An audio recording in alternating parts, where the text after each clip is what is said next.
Kama unamwelewa vizuri Noeli nini anazungumza, kwamba huu mfumo wa kikoloni, jitahidi sana kuishi ndani ya huo mfumo, kwa sababu kuna mtu unaweza ukataka uishi naye nje na mfumo, basi utajikuta utaenda kuwa mfanyakazi wa ndani, utajikuta unaenda kuwa mfanyakazi wa ndani, ni baba lakini unajikuta unapindishwa tilipu tu. Sasa kachukue maziwa kule, kachukue wanafunzi kule,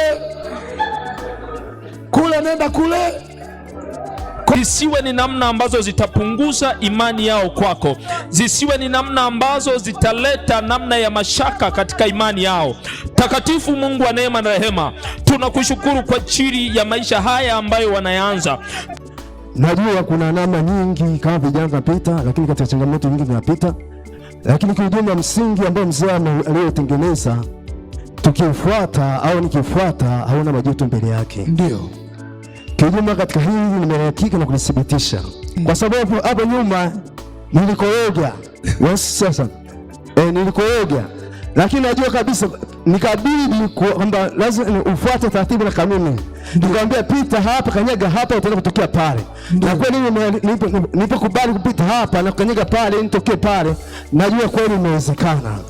Lakini najua ni taratibu na mfumo ambao ameweka mzee wa kizamani, lakini ni mfumo ambao najua kabisa kwamba isingewezekana katika maisha yangu yote kumpata binti wa jinsi hii. Ndio wazazi wako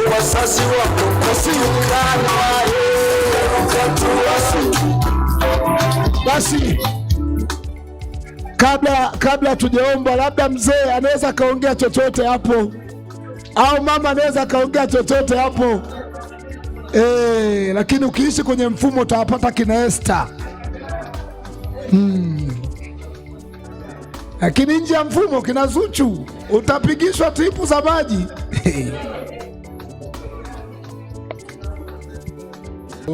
Chuma kwenye mitandao si mnanipata? Hapa tunakupata. Anyway, mimi kwanza ni wape hongera kwa namna ambavyo mmelihendo swala la Noeli kwa dharura, lakini mnalihendo kwa namna yenye utukufu mwingi sana. Ndio. Utukufu mwingi sana. Hongereni sana, na hata ile hoja yenu ya kwamba hapana, Noeli ameshagusa maisha ya wengi wetu, na ni jambo zuri sana tukifanya jambo pia na sisi kwa maisha yake. Ndio. Nimeelewa sana. Ndio. Na najua tu kabisa hakuna dhambi yoyote jambo hili kajirudia tena Jumapili. Kasoro tu usiluke mfumo, kwa sababu tumeweka kwa ajili yako. Naam. Nadhani wote hapo tumezungumza, Robert amejaribu kuzungumza kwa mafumbo, na sisi tunaliacha kwenye mafumbo tu. Ndio. Kwamba ingekuwa tu Noeli kula anakoimbia nyimbo kule kwamba yani Mungu ametuumba mimi na wewe, ametuumba mimi na wewe tukajenge maisha, angeangukia kule. Wananchi sijui Mungu sijui. Nachojua hiyo lugha aliongea Robert kwamba angekuwa ni mfanyakazi wa ndani. Ndio. Na nadhani vilikuwa vinarekeana sana. Hatupo kwenye kukomoa. Mimi sijaweka utaratibu wote kukomoa sana, kwamba Jumapili angalau tuguse chochote kile, hata kama hatuna ni kichache. Ila ni jambo la baraka. Amen. Niseme kwamba Baba Noeli, watu wawili hawawezi kwenda pamoja wasipopatana nia. Ndio. Nia ulionao kwa Kristo Yesu, jaribu kumwelekeza na mke wako hapo, naitwa Jessica. Jaribu kumwelekeza Jessica, kwa sababu najua ni mtu wa Mungu kwa sura hiyo, wala hawezi kuwa kina Esther hawa. Lazima atakuwa na adabu nyingi sana. Kwa hiyo wakati huu ambao Mungu amekupa nafasi, Baba Noeli, tumia nafasi hiyo kuingiza hii wokovu mara kwa mara kwake, ili muende pamoja katika wokovu huu ambao hata Robert ameshuhudia hapo kwamba hapana, hivi tulivyo 90% ngapi ni ibada. Bila ibada tusingekuwa hivi. Haleluya. Nondo chuma. Basi tunamshukuru Mungu sana, tunamshukuru Mungu sana kwa neema yake na kwa huruma zake na kwa upendo wake mwingi kabisa katika maisha yetu. Tunamshukuru Mungu sana, sio kidogo. Lakini katika yote tunamshukuru Mungu kwa ajili ya utaratibu imara kabisa ambao mzee ameweza kuweka katika mazingira haya. Mimi namshukuru Mungu sana kwa sababu ni misingi ambayo inatamani tuwe na mwisho mzuri. Ni misingi ambayo haitamani tukawa na mwendeleo wa majuto, yaani tukawa na mwendelezo wa majuto. Kiujumla, katika taratibu zote ambazo zimewekwa katika mazingira haya, mimi naamini kabisa kwamba ni taratibu ambazo zinatuwazia mema. Ni taratibu ambazo zinatuwazia mema. Hakuna utaratibu wote ambao umewekwa ili kukufanya kuwa mtumwa wa huo utaratibu, kwa sababu naamini kabisa hizi sheria ambazo mzee ameweza kuziweka katika mazingira haya ni sheria ambazo amezitafakari kwa kina, amezifikiri sana na kuzichunguza sana, na kuona ni sheria ambazo mwisho wa siku zitatufanya kuwa na maisha fulani ambayo hayatakuwa na kuumizana. Kwa hiyo niseme tu kwamba mimi namshukuru Mungu kwa ajili ya mtumishi wa Mungu Noeli, kwa jambo la baraka ambalo limeweza kufanyika. Ni jambo la baraka sana, sio kidogo. Kijumla, hata wakati mwingine unapoangalia kuna watu ambao wanaweza kuwa wanajikwaa na taratibu kaza wa kaza. Mimi naona tu kabisa ni namna tu ya kutokuwa na uelewa. Tunakuwa na uelewa mdogo, lakini unaona hata mama nilikuwa naongea naye siku fulani zilizopita, nikasema kiujumla mfumo ambao mzee ameuweka ni mfumo fulani hivi, yani ni mfumo fulani hivi ambao wakisomi sana. Huo mfumo ukipita hauwezi ukaumia. Kwa hiyo nimpongeze mtumishi wa Mungu Noeli kwa jambo kubwa kabisa ambalo ameweza kulifanya, na wakati huo watapita mbele, basi tuweze kuombea kwa sababu tunaamini kabisa kitu kilichofanyika ni kitu chema.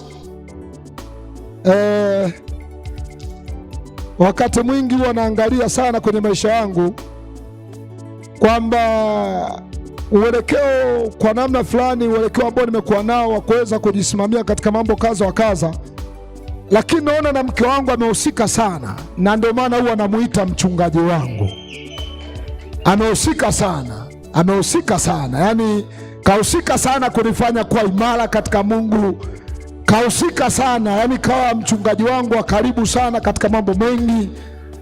Ananiedit katika vitu vingi, na ndio maana huwa namuita mchungaji wangu.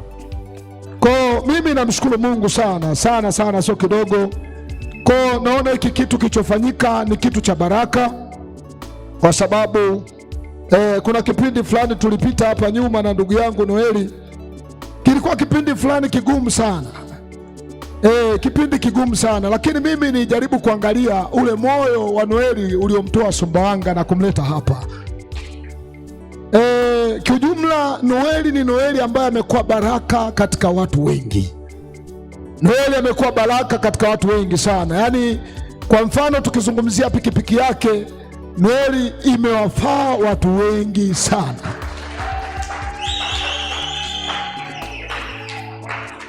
Kijumla, kuendelea kwake Noeli katika Mungu ni kuendelea kwa wengi, hata kama sio mwongeaji, lakini kuendelea kwa Noeli ni kuendelea kwa wengi.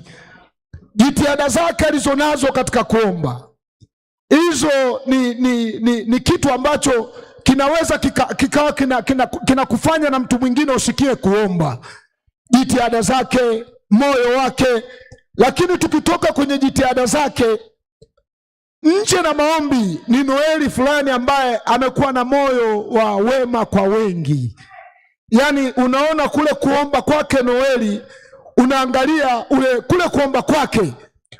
Tukirudi kwenye maisha ya kawaida, vile ambavyo ameweza kuwa baraka na pikipiki yake, kwa namna yake ya kuomba, amekuwa sehemu kubwa sana kutugusa wengi. Kiujumla sijui niseme nini, lakini Noeli amesimama na vijana wangu kina Dani, kina nani, anawapeleka shuleni kila siku alfajiri. Lakini sio ishu tu ya kuwapeleka, lakini pia gharama zake huwa anatuchaji ni gharama za kitumishi. Gharama zake ambazo huwa anatuchaji ni gharama tu kabisa, unaona tu kabisa hizi gharama za kifamilia. Tukiangalia mtumishi wa Mungu John, watoto wake kwa kipande kikubwa, Noeli amekuwa ni mtu fulani msaada sana kwetu. Amekuwa msaada sana kwetu, sana sana, sio kidogo, kwa sababu mtu wa Mungu tunazungumzia mfumo wa kuabudu kwetu tunaojua, lakini mtumishi wa Mungu Noeli kila siku saa 11 atakuja kutupitia. Kila siku saa 11 asubuhi, kila siku atakuja kupita kuchukua wanafunzi. Saa 11, saa 10 atakuja kutukumbuka. Ibada hapa zinaisha saa 6, saa 5, na kumbuka alikuwa yuko single, kuna muda kwenda kupika, lakini bado utamuona saa 11 atakuja kumchukua mwanafunzi. Utumishi umegawanyika katika vipande vingi sana. Kama mimi Noeli sitamuona mtumishi kwa namna alivyoweza kusaidia wanangu, sidhani kama kuna utumishi gani ambao naweza nikamwona nao mtu mwingine yoyote. Kwa niseme tu kwamba hata alipokuwa napita katika kipindi fulani, hapana, mimi kama mimi moyo wangu uliniuma, nikasema hapana, huyu mtu ametufaa sana na tunatamani aendelee vizuri. Tunatamani akawe na mwisho mzuri. Tunatamani zile maksi zake za kutoka Sumbawanga azibebe, kwa sababu ukimaliza vibaya zile maksi hautaondoka nazo, lakini ukimaliza vizuri lile kapu la kutoka Sumbawanga lazima uondoke nalo. Ukimaliza vizuri lile kapu lako lazima uondoke nalo, kwa sababu kila kazi ina malipo. Hakuna kazi isiyokuwa na malipo. Kwa naamini kabisa kwa kitu ambacho kimefanyika, mimi niseme tu kwamba namshukuru Mungu kwa ajili ya wazazi, hata kuweza kulibariki jambo hili, kuweza kufungua moyo kwamba jambo hili sawa liende hivyo. Mimi namshukuru Mungu sana sana sana, sio kidogo. Na niseme tu kwamba ndugu zangu kina Noeli, karibuni sana katika ulimwengu huu. Karibu sana sana sana, sio kidogo.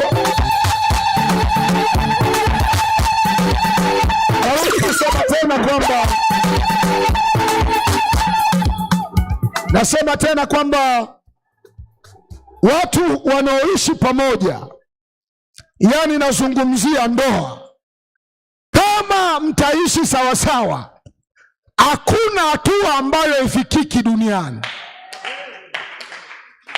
Hakuna hatua ambayo ifikiki duniani. Hakuna hatua ambayo ifikiki. Iko nguvu kubwa sana katika wanandoa wakiishi katika nia moja. Iko nguvu kubwa sana. Iko nguvu kubwa sana. Na ndio maana Mungu alipomfanya Adam, aliona kuna vitu vimemishi kwa Adam. Aliona kuna vitu havijakamilika. Aliona kuna namna ambavyo haendi sawa. Alikuja kumkamilisha, sio kwa zinaa, kumfanya aweze kulifikia lile kusudi katika namna ya wepesi. Hakuna hatua ambayo ifikiki kama mtania kwa nia moja. Mimi na mke wangu tulikuwa tumechoka, tueleweke, hatuna mbele wa nyuma, lakini kilichotufanya kuweko kwenye hatua hii, kilichotufanya kuendelea na hatua hii ni ile kwenda katika hatua moja. Hautaki mwenzio aumie, wala mimi sitaki nimuumize wewe. Bwana Yesu asifiwe sana. Nafikiri unaweza ukajifunza jambo fulani, kwamba kufanikiwa kwa kanisa lililofanikiwa hili ambalo tuko nalo sasa, kwa kipande kikubwa, kwa 100.99 ni ushirikiano kati ya mama na baba, wako bega kwa bega. Kama wasingekuwa na ushirikiano kwa kipande kikubwa, tusingekuwa na hatua tulizo nazo leo. ilo ukikataa, ila mimi kwangu nishapiga muhuri wa chuma.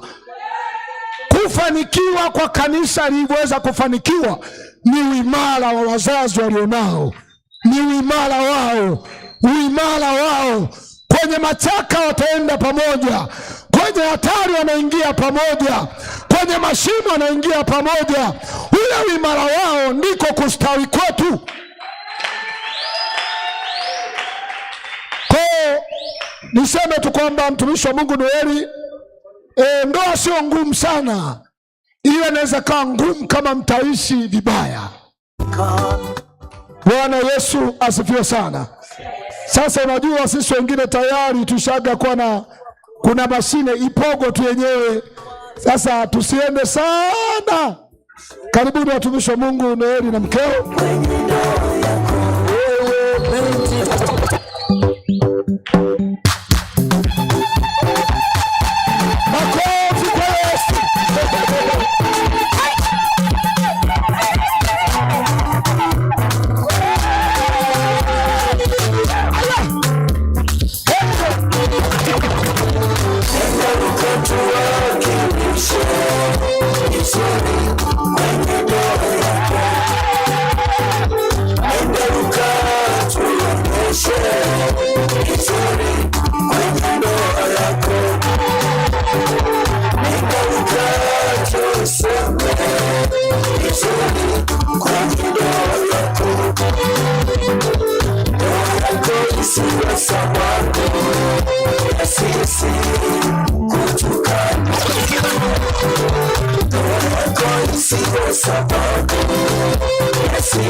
Kusaidia wanategemea wazazi, walezi wako wanasema alilenga kukulea kwenye maadili mema, lakini hata kama hawakufikia lengo, wewe nenda kaonyeshe picha nzuri. Mchungaji na kanisa wanasema nia yao ilikuwa kukulea kwenye maadili mema, hata kama hawakufikia lengo, wewe nenda kaonyeshe picha nzuri. Na ufalme wake anategemea sifa njema, ndoa yako isiwe. Asante sana, asante sana, asante sana, asante sana, asante sana, asante sana, asante sana. Tunashukuru sana, tunashukuru Mungu sana kwa ajili ya mfumo huu. Tunashukuru Mungu sana. Naomba nisomee katika kitabu cha Mwanzo 2, kitabu cha Mwanzo 2 kuanzia mstari wa 18. Nisomee katika kitabu cha Mwanzo 2 kuanzia mstari wa 18. Nasoma kitabu cha Mwanzo sura ya 2 mstari wa 18. Ndio. Neno la Mungu linasema, Bwana Mungu akasema, si vema huyo mtu awe peke yake. Bwana Mungu akasema, si vyema huyo mtu awe peke yake. Nitamfanyia msaidizi wa kufanana naye. Nitamfanyia msaidizi wa kufanana naye. Bwana Mungu akafanyiza kutoka katika ardhi kila mnyama wa msituni, ndio, na kila ndege wa angani, ndio, akamletea Adamu ili aone atawaitaje kila kiumbe, ndio, atawaitaje kila kiumbe hai jina alilokiita. Hebu rudi hapo, rudi tena kwenye mstari wa 18. Nataka kuna kitu nataka ukielewe vizuri. Rudi tena hapo. Anasema, Bwana Mungu akasema, si vema huyo mtu awe peke yake. Nitamfanyia msaidizi wa kufanana naye. Bwana Mungu akafanyiza kutoka katika ardhi kila mnyama wa msituni. Adamu alipopewa mtu wa kufanana naye, kilichofuata ni jukumu. Alipopewa mtu wa kufanana naye, kilichofuata ni jukumu. Akaletewa wanyama. Huyu mnyama akamtaja simba, hata leo anaitwa simba. Adamu alipofanyiwa msaidizi, aliletewa majukumu, aliongezewa majukumu. Mimi nazungumza, hakuna hatua ambayo ifikiki kama mtaishi kwa nia moja, kama mtaishi kwa wazo moja, kama mtaishi kwa lengo moja. Hakuna hatua ambayo haifikiki, hakuna hatua ambayo haifikiki. Bwana Yesu asifiwe sana. Jina la Bwana libarikiwe sana.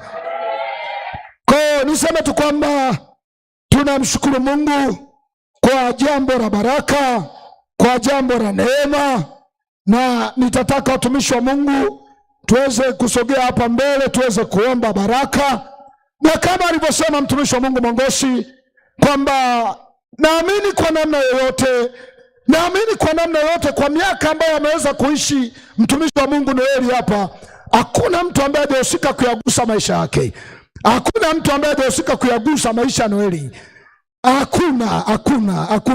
Hakuna. Yaani kama tukielezea, kila mtu aanze kusimama kwamba Noeli alishafanya nini kwenye maisha yangu, Noeli alishafanya nini kwenye maisha yangu. Nakwambia muda utoshi. Mimi siongei tu. Mimi maisha ya Noeli nayajua. Noeli maisha yake yamejaa wema sana. Kwa naamini kwa 100% hakuna mtu ambaye hajahusika Noeli hajahusika kugusa maisha yake. Kwa itakuwa ni jambo la baraka kama unaweza ukagusa maisha yake kwa namna yoyote, iwe kwa uchache, iwe kwa wingi, kuyagusa maisha yake tu kwamba mimi nakutakia baraka, mimi nakutakia heri, mimi nakutakia mafanikio mema, mimi nakutakia kuendelea mbele na Mungu, mimi nakutakia hatua nyingi ziendelee mbele. Kwa itakuwa ni jambo la baraka. Unajua, kwenye kumpa mtu zawadi, ndani ya zawadi kuna kuwa na tamko, kuna kuwa na dua kwamba mimi dua yangu ndio hiyo, kwamba nakutakia heri, nakutakia neema katika safari ambayo unakwenda kuifanya. Kwa niseme tu kwamba tutamwomba Mungu, tutaweza kuomba, lakini mtumishi wa Mungu Alune, pita mbele tuweze kuomba. Lakini pia kabla maombi, unaweza kuongea chochote, unaweza ukaongea chochote, lakini nikusisitize tena, vijana msipite njia za panya. Vijana msipite njia za panya. Unaweza ukawa umeitafuta imani kwa siku nyingi ukaja ukaipoteza kwa mua. Unaweza ukawa umetaabika siku nyingi kuwa na Mungu, alafu ukaja ukapoteza kwa kitu kidogo sana. Vijana msipite njia za panya. Mzee vitu vingi alivyoviweka ni kwa ajili ya msaada wetu wenyewe. Usipite njia ya panya. Usichati na mtu hata kama ni mke wa mtu. Sikiliza nikwambie, mimi kwenye dunia nimeishi sana. Unaweza ukaona chati ni mke wa mtu, unachati naye maneno mazuri kabisa ya kukutia moyo, lakini wewe hayakuachi salama. ile chati mnayochati haikuachi salama wewe. Yeye anaweza kabaki kuwa salama, lakini wewe zile message zile mara na tutakucheka mmeweka na tukatuni tutakucheka. Basi ubarikiwe sana. Na tukatuni mara tumeshangilia tukatuni. Hatuwezi tukakuacha salama. Hatuwezi tukakuacha salama mpaka unapowekwa kwamba msichati na mabinti. Usichati, kwa sababu unaweza kuwa umetafuta imani yako kwa siku nyingi, alafu kaja ukaipoteza kwa namna nyepesi, kwa namna nyepesi kabisa. Ni jambo la muhimu sana. Msichati, msichati. Fata protocol tu, fata protocol tu. Kama unaona kuna mambo, fata protocol. Kama kuna jambo unaona aliko sawa, wafate viongozi. Ni afadhali upate aibu ya kuongea ukweli ambao umekwama kuliko kupata aibu ya kuanguka. Ni afadhali upate aibu ya kuongea udhaifu wako kuliko kuanguka. Ni afadhali wakakucheka kwamba ule mdhaifu, lakini unaendelea na Mungu, umeshika gongo, unaendelea, umeshika gongo, unaendelea. Ni afadhali kukwambia dhaifu kuliko kubaki na namna fulani ambazo mwisho wa siku unapotea kabisa katika uso wa Mungu. Basi karibu watumishi wa Mungu kwa nasaa. Amen. Kabla hajaongea, sije ni dada yetu, mama yetu, dada yetu Harune. Watumishi wa Mungu wametoa ombi kuhusiana na zawadi. Wamesema tutakuwa hatujamtendea haki mtumishi wa Mungu Noeli kama zawadi zikitolewa leo, kwa sababu hawakuja wakiwa na taarifa ya jambo hili. Kwa hiyo wameomba kwamba leo wamshike tu mkono, lakini zawadi watakuja nazo siku ya Jumapili. Amen, amen, amen, amen, amen, amen. Kwa hiyo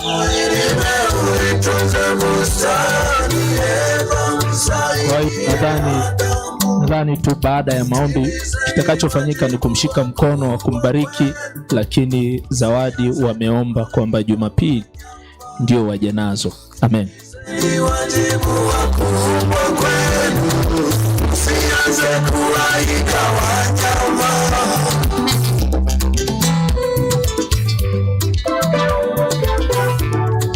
Bwana Yesu asifiwe. Haleluya. Bwana Yesu asifiwe.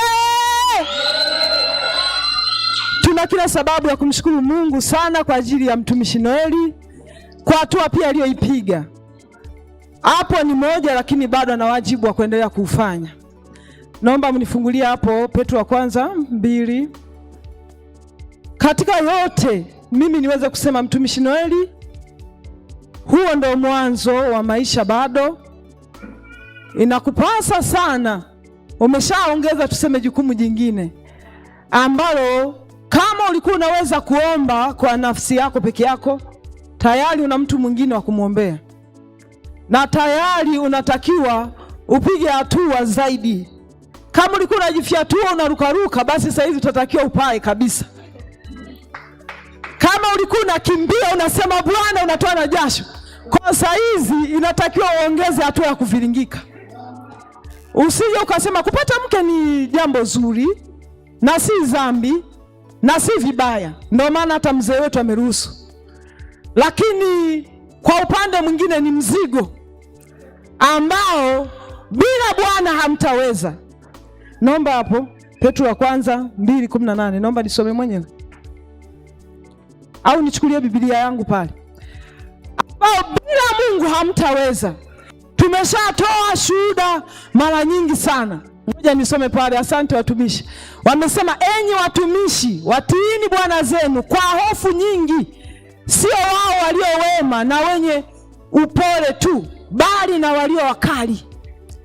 Biblia inaposema kwamba enyi watumishi, haijataja jinsia. Haijataja hapo jinsia. Kwanza ujue tayari hapo kuna kipengele ambacho wamesema enyi wake watiini bwana zenu katika Bwana.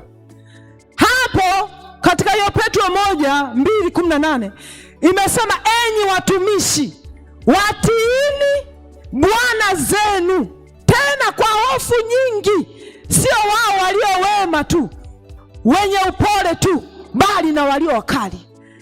Dada au kaka Noeli, tunaposema watumishi, imejumuisha, haijachagua kwamba huyu ni mwanamke, haijachagua kwamba huyu ni mwanaume.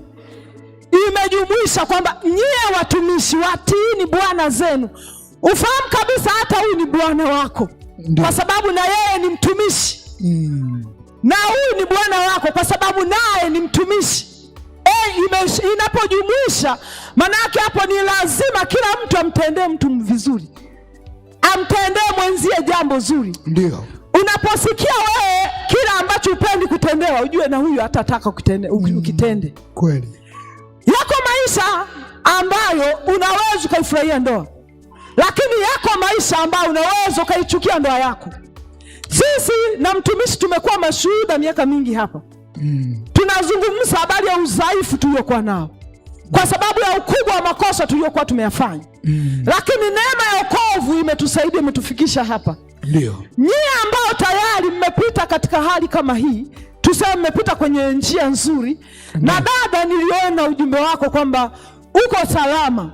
Ndio. Umejitunza. Usije ukaona kwamba hiyo ndio tiketi kwamba labda wewe utaingia mbinguni moja kwa moja au kitakuwa ndio mwanzo wa kufanya vizuri. Hamna. Maisha ya ibada ndio yatakaofanya ndoa yenu imarike. Ndio. Maisha ya kuzidi kumpenda Mungu hivi hivi mlivyo.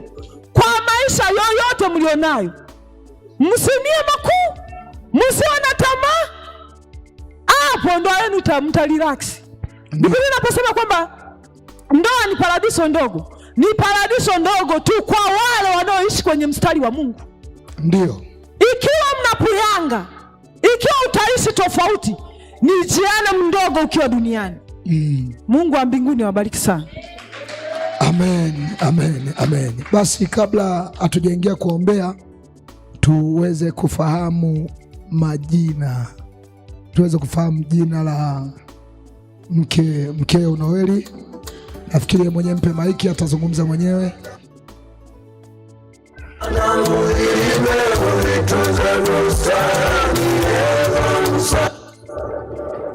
Haleluya. Amen. Bwana Yesu asifiwe sana. Amen. Kwa jina naitwa Jessica Leonard. Ndio. Jessica Leonard. Binafsi endelea. Binafsi, jambo la kwanza, namshukuru Mungu sana kwa ajili ya uzima huu. Ndio. Pamoja na afya hii. Ndio. Lakini jambo la pili, ningependa kuwashukuru wazazi wangu kwa sababu unajua wao ndio msingi na chanzo cha jambo hili. Ndio. Napenda kushukuru baba yangu Mbarikiwa Mkipesile. Ndio. Na mama Salamu wa Mpeta. Ndio. Nikijumla kikweli, ingawa wapo mali hapa, lakini napenda kuwashukuru sana. Ndio. Kwa sababu kama wameweza kutengeneza msingi ambao ni imara wa kupita kufikia hatua kama hii, najua isingekuwa rahisi kabisa kufikia hatua kama hii. Ndio. Kwa sababu gani nazungumza hivi? Najua kuna namna nyingi kama vijana tunapita, lakini katika changamoto nyingi tunapita. Lakini kwa ujumla msingi ambao mzee aliyotengeneza, tukifuata au nikifuata, hauna majuto mbele yake. Ndio. Kwa ujumla katika hili nimehakika na kulithibitisha. Naam.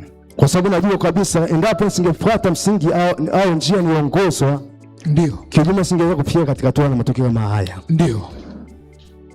Kwa ujumla ni kweli mzee ni mkoloni. Ni kweli mzee ni mkali. Inaonekana anatufanya tupite njia ya kikoloni, njia ya kizamani. Ndio. Lakini njia ya kizamani ambayo kijumla haina majuto. Ndio. Ni njia ya kizamani kikweli ambayo haina majuto. Lakini jambo la pili ningependa kumshukuru mtumishi Robert pamoja na mchungaji Haruni. Ndio. Nashukuru kwa sababu ni watu ambao pia wamekuwa sababu na mchango mkubwa sana sana, sio kidogo, kufikia hatua hii. Ndio. Kijumla bila mchungaji mtumishi Robert na mke wake, najua nisingefikia hatua kama hii. Ndio. Kwa sababu hata kwenda kabla sijafikia wazazi, ilibidi nimpite kwanza kwake. Ndio. Yeye ndio chanzo, na nikasema yeye ndio sosi. Lakini sosi hiyo imetokana na nini? Ni kwa sababu mzee amemtengeneza yeye na kufanyika kuwa na moyo huo. Ndio. Kiujumla nashukuru sana sana sana kwa sababu nafahamu kabisa kwamba bila moyo wake, bila maamuzi yake, bila kujitoa isingewezekana. Ndio. Isingewezekana kwa sababu najua kabisa bila moyo wake, bila kujitoa, bila kukubali, bila kuwa tayari kwa namna utaratibu alivyoniongoza na namna nilipofikia hatua kama hii isingewezekana. Ndio. Hiyo kama wazo wangu, hiyo kafikira zangu najua isingewezekana. Lakini mtu wa tatu napenda kumshukuru mchungaji Samson wa Chato. Ndio. Amen. Amen. Amen. Amen. Mchungaji Samson wa Chato pamoja na mama mchungaji na pamoja na mama mchungaji. Ndio. Napenda kuwashukuru sana sana sana sana sana. Ndio. Kwa sababu najua kwamba wao pia ni sosi na sababu ya leo kuunganisha mke wangu Jessica. Amen. Amen. Amen. Wasisi sana. Amen. Najua kwa sababu bila wao pia kuwa tayari au bila wao bila kuwa na moyo wa ridhaa, bila kuwa na moyo wa kubali kulibeba jambo hili, najua isingewezekana. Lakini pia bila kusahau, napenda kuwashukuru pia wazazi wa mtumishi Jessica. Ndio. Na wenyewe kuwa tayari kuridhia mimi kuwa pamoja na mtoto wao. Amen. Amen. Najua kwa leo sitaweza kuzungumza kwa urefu sana au kwa mapana sana. Ndio. Kwa sababu najua kuna siku tutakuja kuzungumza pamoja na mke wangu. Tutakuja kuzungumza zaidi na kuwa na sehemu ya shukrani kwa ajili ya jambo hili. Ndio. Napenda kuwashukuru pia kanisa nzima kwa pamoja na mioyo yenu na namna tumeshirikiana kwa miaka yote. Najua kijumla si kwamba nimefanya mengi, lakini katika sehemu ambayo nitamani kufanya kwa moyo. Ndio. Wazi sana. Najua mioyo yenu nyinyi mmekuwa sababu ya mimi kuendelea mbele. Ndio mmekuwa sababu ya mimi kupata kufikia hatua kama hii. Ndio. Najua endapo ningepita katika njia nyingine au ningekubali kutembea katika njia nyingine, kiujumla nilikuwa hata kufikia hatua kama hii, mimi kwangu ni muujiza. Amen. Ni muujiza. Kwa sababu najua isingekuwa rahisi. Kwa sababu hapo nyuma nilikoroga. Sasa nilikoroga. Lakini najua kabisa nikabidi kwamba lazima ufuate taratibu na kanuni. Nikamwambia pita hapa, kanyaga hapa, utaenda kutokea pale. Na kweli nilipokubali kupita hapa na kanyaga pale, nitokee pale, najua kweli imewezekana. Ndio. Na kweli imewezekana siku ya 15. Kijua mimi nashukuru sana Mungu, sio kidogo. Najua ni kweli hii njia na mfumo huu. Naweza nikatoa mfano, ni mfumo ambao Ibrahim alimwagiza mtumishi wake kwa habari kwamba mwanangu Ibrahim akamwambia yeye mtumishi kwamba naomba huyu kijana na kukabidhi, nenda kamtafutie mwanangu mke kwa jamaa yangu fulani. Lakini najua ni utaratibu na mfumo ambao ameweka mzee wa kizamani. Lakini ni mfumo ambao najua kabisa kwamba isingewezekana katika maisha yangu yote kumpata binti wa jinsi hii. Ndio. Ndio. Isingewezekana. Ndio. Isingewezekana katika maisha yangu yote. Ndio. Ningejaribu kupita katika njia yote ambayo mimi naijua mimi, kinyume singepata binti kama huyo. Ndio. Lakini kwa ajili ya mfumo wa mzee, mfumo wa baba leo tengeneza, leo nimepata binti ambayo sio mawazo yangu, sio mtazamo wangu, sio fikra zangu, bali wazo kutoka kwa Mungu tu. Amen. Amen. Amen. Ni wazo kutoka kwa Mungu, sio wazo yangu. Ndio. Sio wazo yangu mpata binti wa hivi, sio wazo yangu. Lakini kwa mfumo wa mzee, kwa mfumo wa baba, ndio kijumla inawezekana. Na mimi naweza kusema kwamba mimi hata mtu mwingine unaweza kujifunza tu, kwa sababu mfumo wa mzee ni mfumo wa kizamani, ni mfumo wa kikoloni, lakini ni mfumo ambao una majuto. Amen. Na Bwana sikampa hata mke wangu na mimi akazungumza. Amen. Iza mamofamu ni usimingi uwa inanichanganya mbwa kuwaingilia sana hawa watu lazima kutawachanganya ovyo. Amen. Lakini amen. Unajua kuna vitu vingine vinabariki sana na vinafurahisha sana. Kama unamwelewa vizuri Noeli nini anazungumza, kwamba mfumo wa kikoloni, jitahidi sana kuishi ndani ya huo mfumo. Jitahidi sana kuishi ndani ya huo mfumo, kwa sababu kuna mtu unaweza ukataka uishi naye nje na mfumo, basi utajikuta utaenda kuwa mfanyakazi wa ndani. Utajikuta unaenda kuwa mfanyakazi wa ndani. Ni baba lakini unajikuta unapindishwa tilipu tu. Sasa kachukue maziwa kule, kachukua wanafunzi kule, nenda kule, kwa utajikuta mwisho wa siku unachoka kweli kweli. Lakini anakwambia unaweza kuwa umelipa gharama nyingi sana kuishi kwa Mungu na ukakwepa kuingia kwenye mfumo, ukatokea kule mzee anakozungumzia, utatokea kilabuni, kwa sababu kishaingia kwenye mfumo wa kupigishwa mfanyakazi wa ndani, unatokea kwenye kuuza pombe au kwapi. Sasa najua na mengi ya kuzungumza. Karibu mama wetu. Asante. Bwana sana. Amen, amen, amen. Na mimi nakia sababu ya kumshukuru Mungu. Ndio. Nakia sababu ya kumshukuru Mungu sana sana sana. Naam. Kwa kufikia hatua hii ni jambo ambalo haliwezekani. Ndio. Pia nipende kumshukuru Mungu. Ndio. Kwa wazazi wangu. Naam. Samsoni pamoja na mke wake. Ndio. Kama isingekuwa yeye, hatimaye nisingefikia hatua hii. Ndio.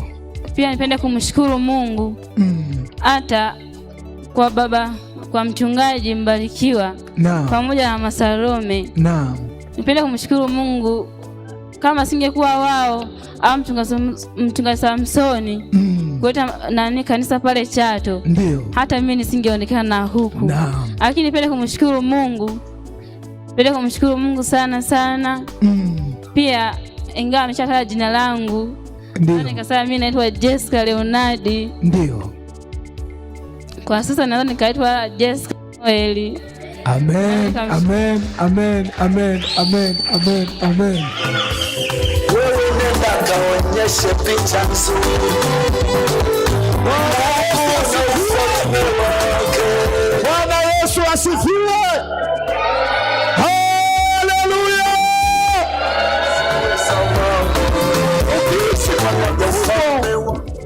Ukipita kwenye mfumo utawapata kina Esther.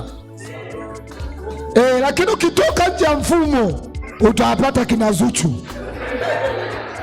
Yako isiwe sababu walezi wako, wazazi wako kusiukana. Basi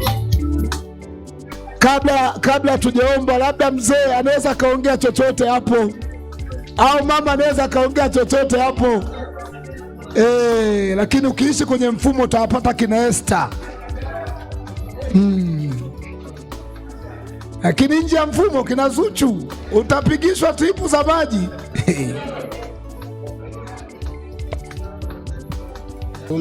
Chuma kwenye mitandao, si mnanipata hapa? Tunakupata. Anyway, mimi kwanza ni wape hongera kwa namna ambavyo mmelihendo swala la Noeli kwa dharura, lakini mnaliendo kwa namna yenye utukufu mwingi sana. Ndio. Utukufu mwingi sana. Hongereni sana, na hata ile hoja yenu ya kwamba hapana, Noeli ameshagusa maisha ya wengi wetu, na ni jambo zuri sana tukifanya jambo pia na sisi kwa maisha yake. Ndio. Nimeelewa sana. Ndio. Na najua tu kabisa hakuna dhambi yoyote jambo hili kajirudia tena Jumapili, lakini isingekuwa vizuri zaidi tumwone tu Noeli yuko na mwananchi anakuja kanisani usiku, wanarudi, alafu hatujawa na utambulisho mkubwa. Ndio.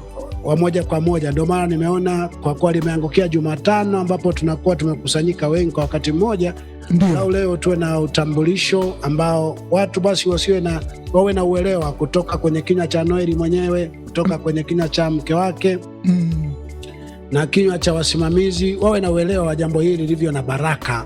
Ndio. Ili wasije wakaanza sasa hili kanisa tumeanza kuletewa tu mwanamke, mwanaume, mtu ameshaoa na hatujaona zile baraka kabisa za kwamba mtu huyo hana haya kwa sababu hajatembea katika njia ya aibu. Ndio. Kimsingi kuoa alivyooa Noeli ndivyo kuoa kulivyo kwenye Biblia. Amen.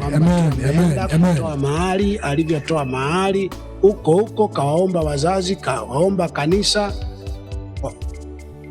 Ombe kanisa, nadhani Kambi Kuu mmete mic, mtoe mic, mute mic yenu. Kwa hiyo kaomba kanisa wabariki. Ndio.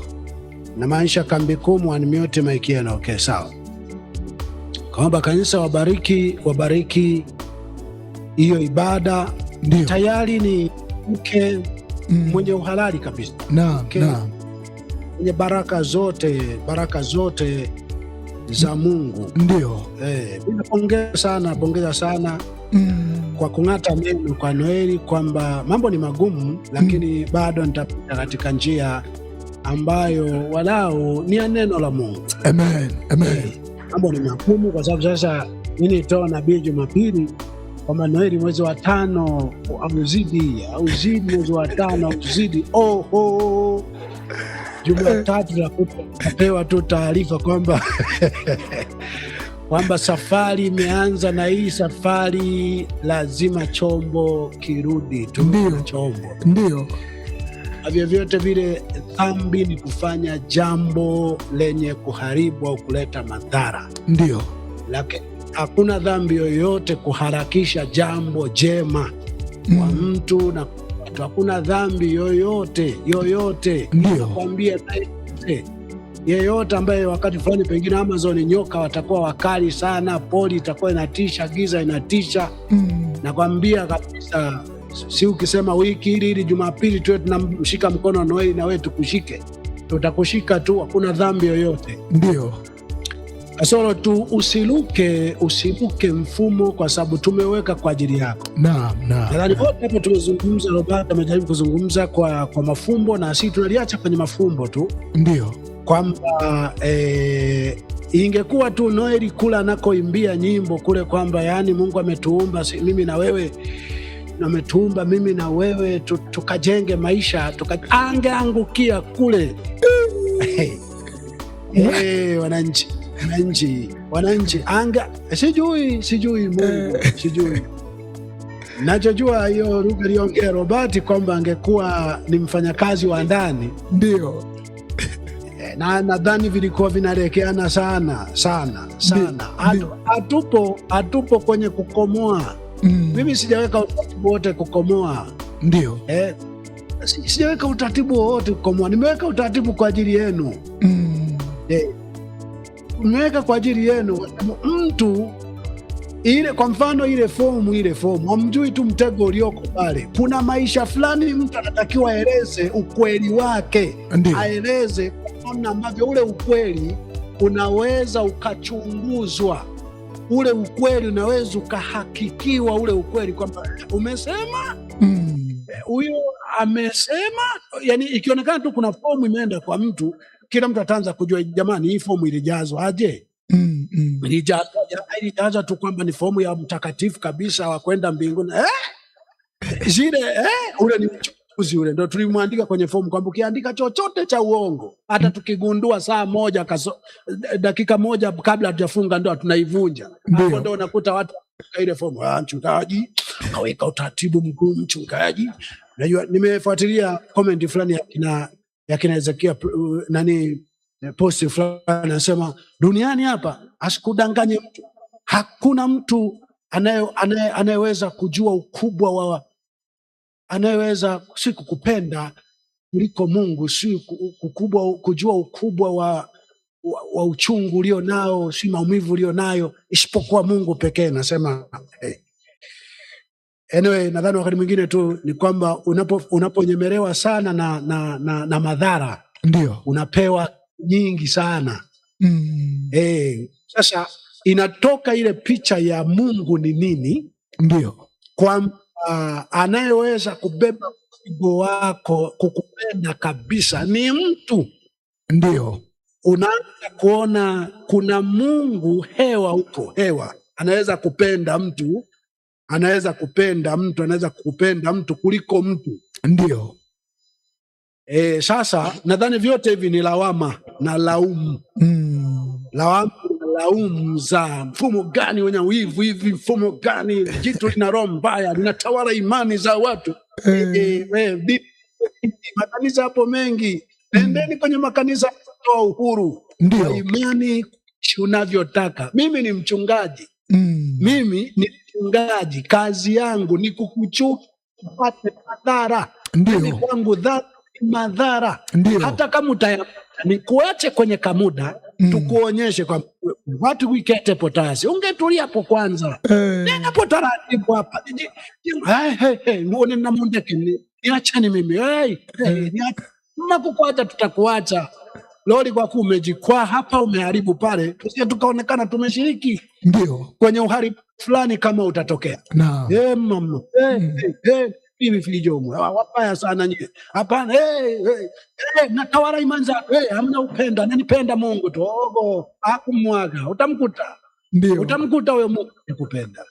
Kwa hiyo mimi tunaweka mfano huu unakuwa hai kwa kina Noeli. Naam.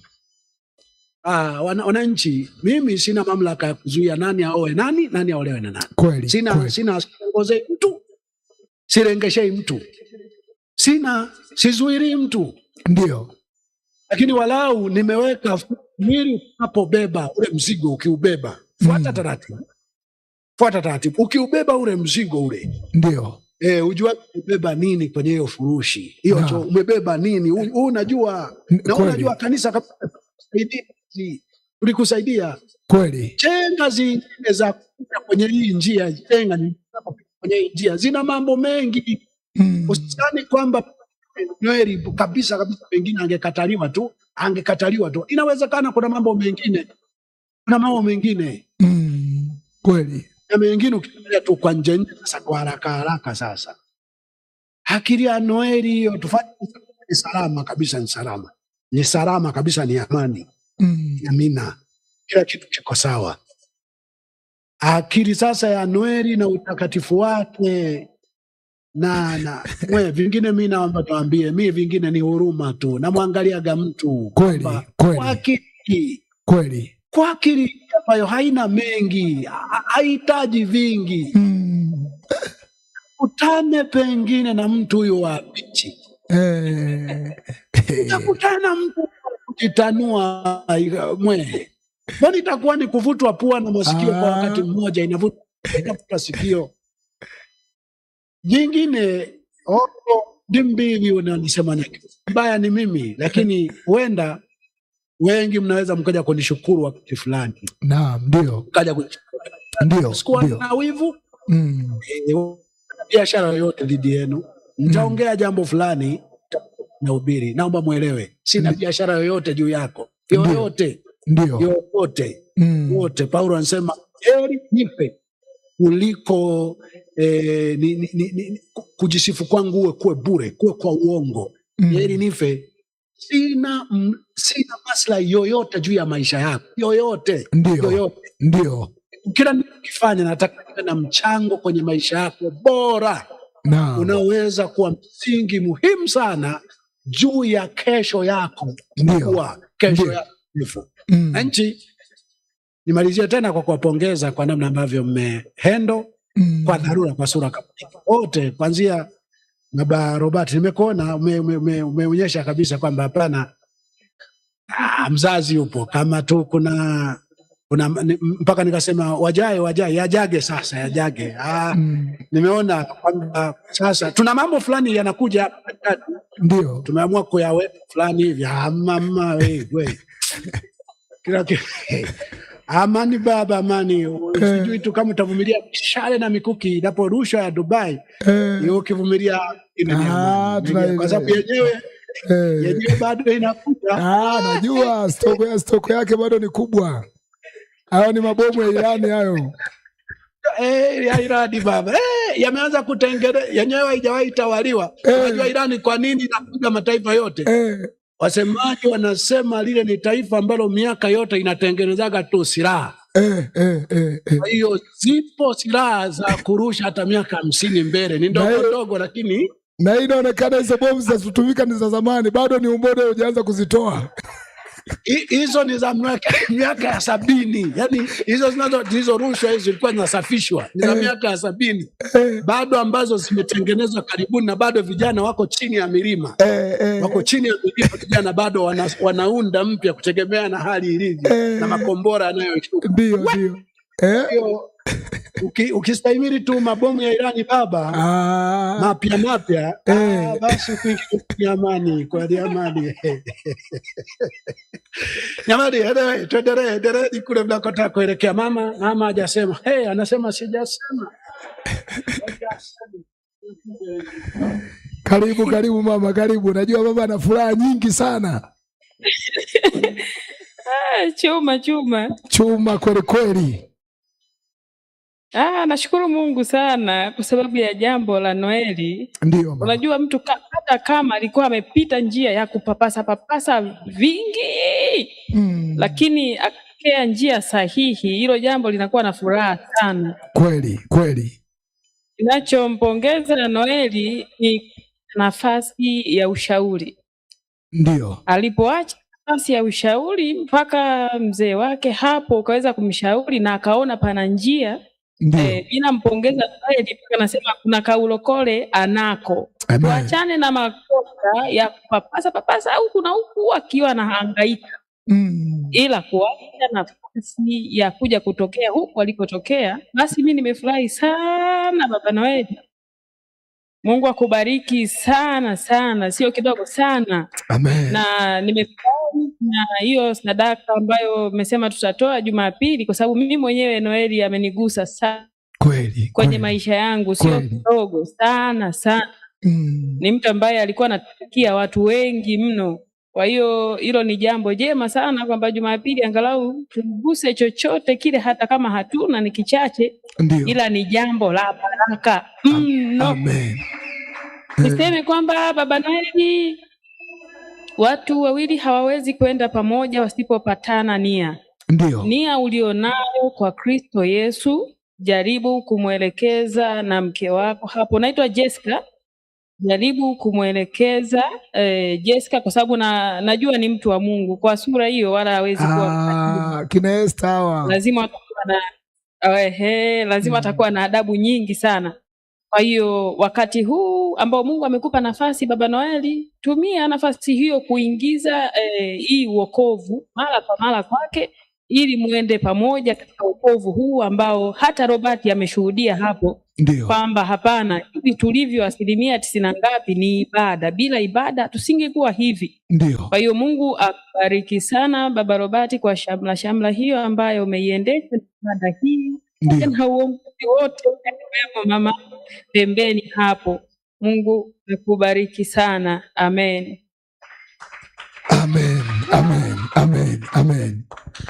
Basi tumefurahi sana zaidi ya maelezo, kwa sababu tumepata baraka kutoka kwa wazazi wenyewe. Kwa ujumla tuseme tu kwamba mama, baba, tunashukuru sana kwa baraka zenu, kwa sababu tunajua ndani ya maneno yenu iko dua kubwa sana ya kwamba ndugu zetu waendelee. Na kinachotia moyo sana kwamba wako wachungaji wengi wanaweza wakashauri mtu, lakini wazazi wanatushauri kwa maisha yao. Wazazi wanatushauri kwa hatua zao. Wazazi wanatushauri kwa mshikamano wao. Tunaona kabisa kwamba ule ushirikiano wao ambao wamekuwa ni watu wako bega kwa bega kwenye shida na raha, kwenye tabu, kwenye namna yoyote. Kwa sisi tumezipokea baraka kwa mikono yote. Macho yangu Bwana hayaamini, macho yangu hayaamini. Mainjinia wamechafukwa nyongo, lakini tuweke akiba Jumapili. Nini kinafanyika? Kwa nini unaweza kuona, kwa nini unaona nyimbo zinabadilishwa kila mtu ana furaha? Mimi nakwambia kwa 100% hakuna mtu ambaye hajaguswa na maisha ya Noeli. Kwa 100%. Yaani labda iwe umeokoka leo, labda iwe umefika leo, ili mradi umeishi hapa wakati Noeli yupo, mwezi uliopita, miezi 3 iliyopita, kuna namna yoyote Noeli amehusika kuyabariki maisha yako. Kwa basi wacha tumwombe Mungu. Karibuni watumishi wa Mungu tuweze kuombea baraka, tuweze kuombea neema, lakini kama walivyoweza kutoa mawazo kwamba Jumapili basi ndio tutawashika mikono. Sawa, Jumapili tutatoa zawadi, lakini leo tutawashika mkono akati kuna kanyimbo kanapigwa. Basi mtu yoyote unaweza kusimama ukamwombea baraka, ukamwombea neema kulingana vile alivyoweza kugusa maisha yako. Basi piga magoti tuomba. Basi karibu Pastor Mongosi uweze kuongoza maombi haya. Mtakatifu Mungu wa neema na rehema, tunakushukuru kwa ajili ya baraka hii ambayo leo iko mbele yetu. Asante kwa ajili ya watumishi wako hawa ambao wamefunga ndoa na kuanza maisha mapya. Mungu wa neema na rehema, tunaomba uwasaidie kuishi katika maisha ambayo yatakuwa ni ushuhuda kwa vijana wengine wote ambao watapita katika njia hii. Mungu wa baraka, Mungu wa neema, lile kusudi la milele ambalo umeliweka ndani ya watumishi wako hawa, tunaomba lisiwe ni mwisho hapa, lakini ukawe ni mwanzo wa ustawi wake.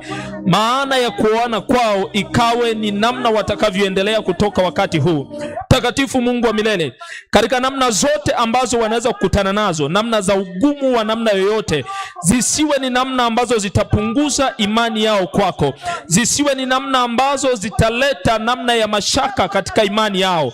Takatifu Mungu wa neema na rehema, tunakushukuru kwa ajili ya maisha haya ambayo wanayaanza.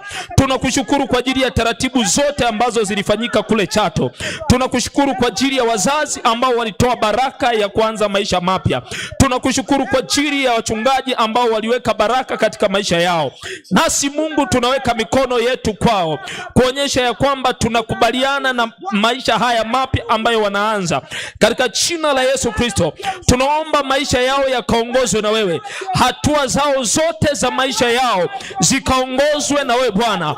Katika jina la Yesu aliye hai, baraka zako Mungu zikaambatane nao katika siku zote ambazo wataziishi, na maisha yao yakawe ni ushuhuda kwa watu wengine wote ambao wataona namna ambavyo watakuwa wakiishi. Mungu wa neema na rehema, tunakushukuru kwa ajili ya maisha haya. Tunakushukuru kwa ajili ya pendo hili ambalo umelionyesha katikati yao. Asante Mungu wetu mwema, tunasema asante tena na tena. Maisha haya ambayo wanayaanza yakawe ni mfano kwa vijana wengine wote ambao watapita njia kama hii, katika jina la Yesu Kristo. Mungu wa neema na rehema, tunakushukuru hata kwa ajili ya wazazi wetu ambao wameyaweka malango haya na kuweka taratibu hizi ambazo Mungu zimekuwa ni taratibu ambazo zinatuepusha kuingia katika maisha ya majuto, katika jina la Yesu Kristo. Takatifu Mungu wa neema na rehema, tunaomba baraka zako ziambatane nao tangu sasa, katika jina la Yesu uliye hai. Amen.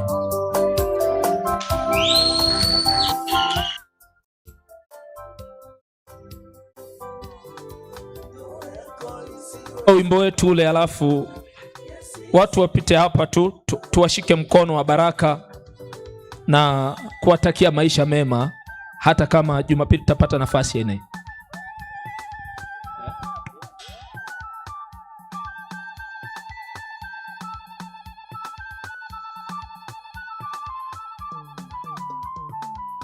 Basi tutapita wote kupitia upande huu, huku utakuja utawashika mkono, utashuka kuja huku. Karibu injinia.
wazazi ama walezi wa aina yoyote. Hiyo ndiyo dua ya kanisa lolote la kweli la Mungu. Hiyo ndiyo dua ya ufalme wa Mungu. Wanapokulea wanategemea mbele mkawawakilishe, wanapokusaidia wanategemea mbele ukawatangaze vizuri. Wazazi walezi wako wanasema alilenga kukulea kwenye maadili mema, lakini hata kama hawakufikia lengo, wewe nenda kaonyeshe picha nzuri. Chungaji na kanisa wanasema nia yao ilikuwa kukulea kwenye maadili mema, hata kama hawakufikia lengo, wewe nenda kaonyeshe picha nzuri. Mungu na ufalme wake anategemea sifa njema.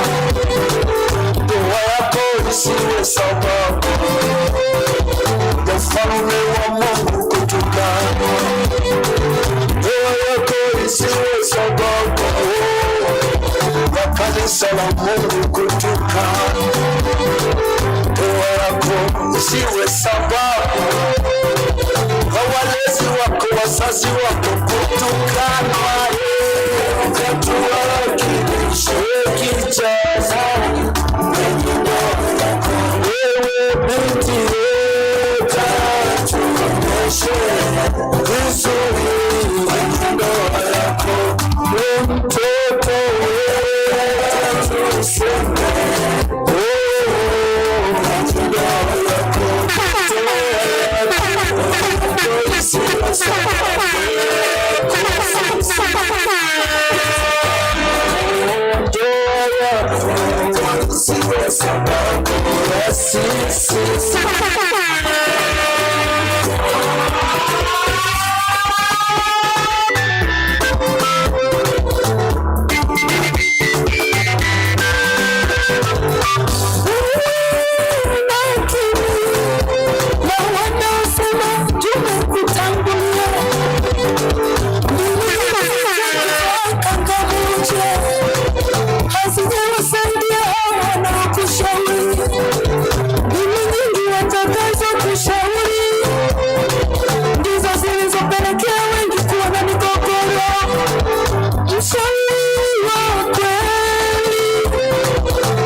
Asante kwa mkono wako, asante kwa neema yako, asante kwa utaratibu huu ambao Jori wako ameweza kufanya, ambao Mungu, utaratibu huu ni utaratibu ambao hautaki tuingie kwenye majuto kamwe.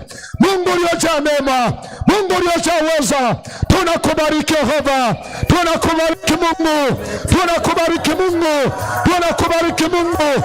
Asante kwa neema yako, asante kwa mkono wako, asante kwa nguvu zako Baba. Ya Mungu tunakubariki, tunalibariki jina lako. Asante Mwokozi, asante Ebeneza. Ya Mungu wa neema,